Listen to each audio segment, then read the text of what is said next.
J'ai préparé un petit discours, il n'est pas long, mais voilà, il est écrit avec le cœur et voilà. Donc, aujourd'hui, l'heure est grave. Aujourd'hui est un jour symbolique, tristement symbolique. Je suis ici et non en train de travailler car je n'en ai tout bonnement plus le droit. Suspendue, mise à pied, sans salaire, plus le droit d'exercer ce métier qui, bien au-delà de me faire vivre financièrement, me passionne et me remplit de joie au quotidien. Ce métier où donner, c'est comme recevoir, où on le choisit par vocation, on l'exerce avec le cœur. Quel cœur est capable de faire ça? De nous, de vous faire ça? Car oui, nous soignants sommes impactés, mais pas uniquement, c'est toute la population qui l'est. En effet, quand on interdit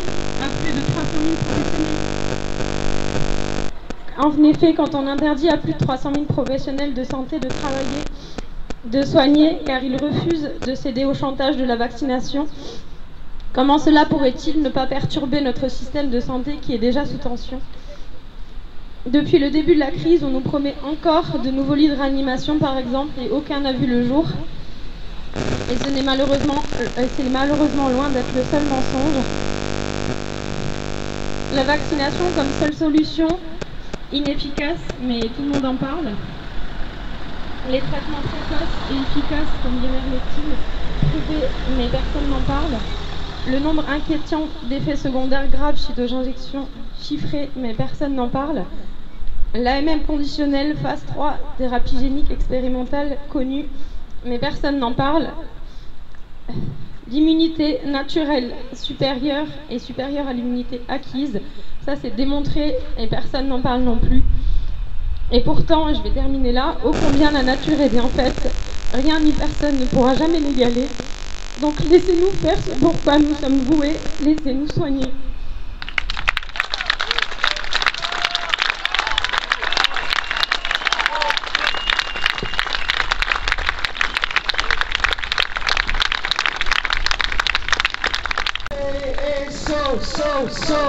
Solidarité avec les soignants qu'on a virés et solidarité avec les soignants qu'on a virés et solidarité avec les soignants. Aujourd'hui, on a suffisamment de recul pour savoir qu'il y a d'énormes effets secondaires, que ça n'a pas un effet positif sur le combat contre le Covid. On sait qu'il existe des traitements, comme m'a dit tout à l'heure Coraline, il existe des traitements simples, pas chers, qui guérissent en quelques jours. Alors pourquoi imposer ce produit? C'est une question que je pose. Pourquoi est-ce qu'on impose ce produit en bafouant toutes les lois?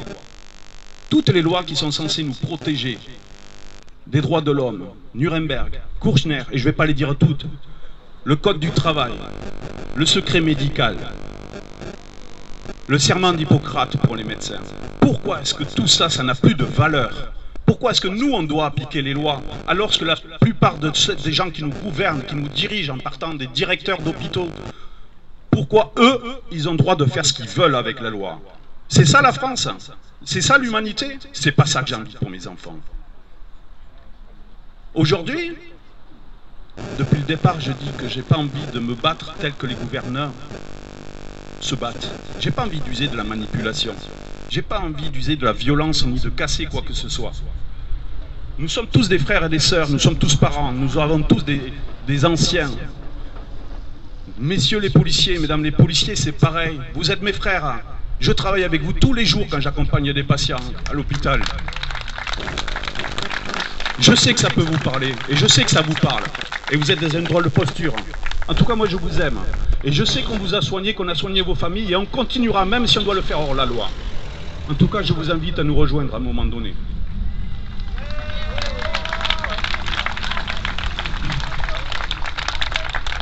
Aujourd'hui, il se passe quoi? Il se passe que, malgré ce que l'on nous impose, malgré que l'on nous traite comme des hors-la-loi, comme des parias, on essaye quand même de faire notre métier de soignant. On se soutient, on s'encourage, on écoute. On essaye de donner des conseils. C'est pas facile. Il y a des soignants aujourd'hui qui se retrouvent dans des situations catastrophiques. Je pense à une dame hier. Une dame qui nous a contactés, qui se retrouve sans emploi, en instance de divorce, en endettement, avec 4 enfants. Il va lui arriver quoi? Alors que son seul crime, c'est d'avoir dit non à une vaccination. C'est ça la France. Vous êtes des gardiens de la paix, les amis. Vous êtes des gardiens de la paix.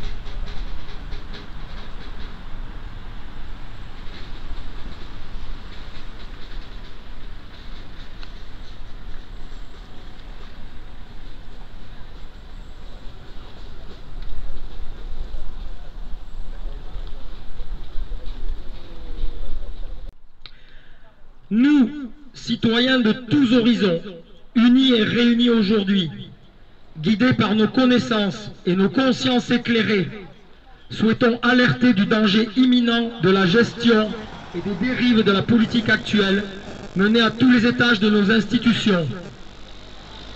Notre élan de liberté et de solidarité, notre complémentarité citoyenne et notre lucidité éclairée nous permettent d'aborder cette situation pourtant dramatique avec calme et sérénité.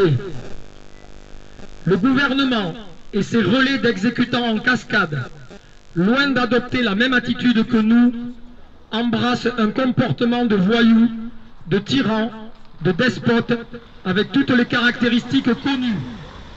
Effrayer, provoquer, diviser, culpabiliser, presser, et aujourd'hui menacés.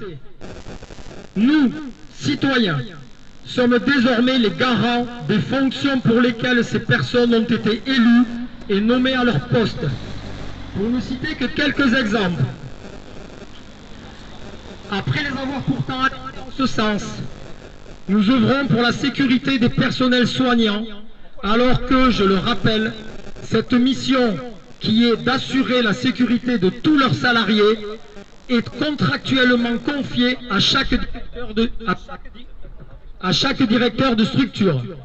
Monsieur Vinet, directeur du centre hospitalier François Mitterrand, l'a d'ailleurs très bien rappelé le jeudi 2 septembre au micro de la République des Pyrénées. Ma mission est d'assurer la sécurité de tous mes salariés. Deuxième point, nous œuvrons pour permettre à chaque citoyen, sans discrimination aucune, l'accès aux soins dont il a ou aurait besoin, mission qui, je le rappelle, incombe à l'origine à la Fédération hospitalière de France. C'est en ce sens que nous nous sommes rendus de manière calme et pacifique devant le centre hospitalier François Mitterrand ce même 2 septembre. Nous souhaitions simplement rappeler à M. Valetou, directeur national de la FHF, et à Mme Dariussec, directrice régionale de la FHF, leur responsabilité en tant qu'élus de cette fédération. Ils se doivent de permettre, et c'est leur mission première, l'accès à des soins de qualité pour tous. A contrario, ils prônent et revendiquent l'inverse, qu'ils démissionnent puisqu'il en est ainsi. Troisième et dernier point, nous assurons, malgré nous, le suivi de la crise épidémiologique, alors que cette mission est du ressort des ARS. Nous remarquons aussi que depuis au moins 15 jours, selon le site officiel Covid Tracker, le R0, qui est le taux de reproduction du virus, est inférieur à 1. Il n'y a donc plus d'épidémie en France depuis des semaines, selon les règles élémentaires de l'épidémiologie. S'ajoute à ce chiffre celui du taux d'incidence, relevé par le réseau Sentinelle, qui était en semaine 33, c'est-à-dire fin août, de 13 cas pour 100 000 habitants.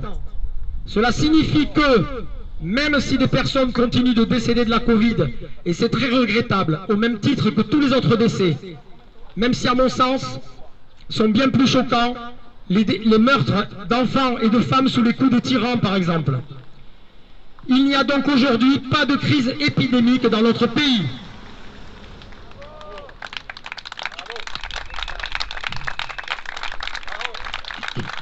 Aussi, pour toutes ces raisons, nous trouvons inadaptées, mais surtout partiales, sans fondement rationnel, odieuses et criminelles, ces mesures gouvernementales. L'action que nous menons aujourd'hui est une étape cruciale dans la défense des libertés et de l'égalité citoyenne. Elle est aussi et surtout une étape essentielle dans le droit au respect de l'être humain, de ses choix personnels et de la reconnaissance de son investissement pour le pays. Les soignants sont tous sauf condamnables. Les menaces qui leur ont été faites doivent et vont inéluctablement se retourner contre ceux qui les ont proférées. Aujourd'hui, nous représentons et soutenons des personnes consciencieuses, professionnelles, au service des citoyens, aux qualités humaines irréprochables, car pour faire ces métiers de soignants, il en faut. Personne qui n'aspire qu'à continuer leur métier, personne consciente qu'elles ne mettent pas la vie des autres en danger de par leur choix. Faut-il rappeler ici deux choses? Les personnes vaccinées sont reconnues aujourd'hui aussi contaminantes que les personnes non vaccinées. Le deuxième point, si l'on part du principe, d'après les chiffres annoncés, que 90 à 95% des personnels sont vaccinés, alors l'immunité collective tant annoncée par nos élus est largement atteinte. Du coup, les 5 à 10% de non vaccinés n'auront aucun effet sur cette crise. En face de nous, nous avons des personnes payées avec nos deniers, qui ne font pas le travail pour lequel elles ont accepté ces responsabilités dont j'ai parlé auparavant. Nous avons des parlementaires, eux aussi payés avec nos deniers, qui cautionnent cette politique liberticide, alors qu'eux-mêmes abusent de leur liberté lorsqu'ils n'assurent pas leur mission en étant absents de leur poste, en ne faisant pas le travail pour lequel ils ont accepté leur fonction. La logique voudrait que ces gens-là aient une mise à pied et une retenue sur salaire. Oui, et malheureusement, la logique des uns n'est pas celle des autres, alors il y a la justice.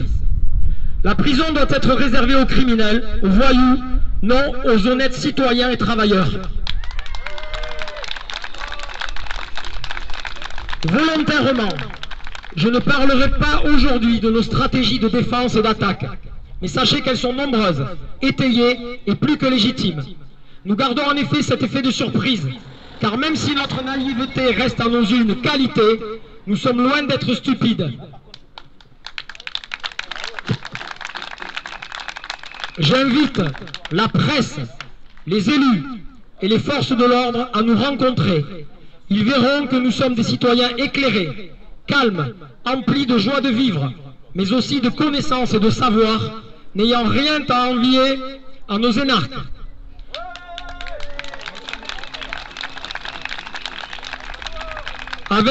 Avec même sans doute en plus, par rapport à eux, une intelligence de la vie supérieure, tout du moins bien plus proche du quotidien de chaque citoyen.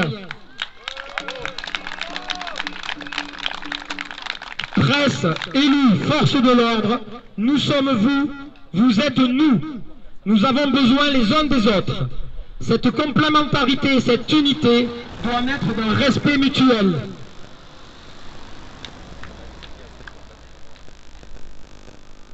Pour finir, je dirais simplement que nous continuerons d'aborder chaque étape de notre action dans le calme, la patience et la sérénité, car cette attitude est notre force, notre union fraternelle et notre meilleur appui pour continuer à œuvrer tous ensemble pour l'égalité de tous et la liberté. Œuvrons pour, non contre. Merci. Bravo, merci.